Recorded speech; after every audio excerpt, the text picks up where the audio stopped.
Today we're using our DMAN styling pomade.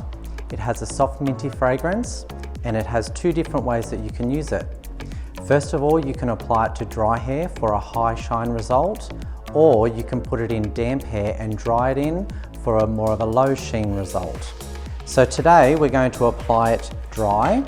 So what you need to do is scoop it out of the tub, disperse it on your palms, all right, and then distribute it evenly throughout the hair so that we don't get any product build-up in any areas in particular, and we get it through evenly. So this is going to help control any frizz, give it that sheen, and it's really great for those comb-over styles or styles that you want to have a directional result.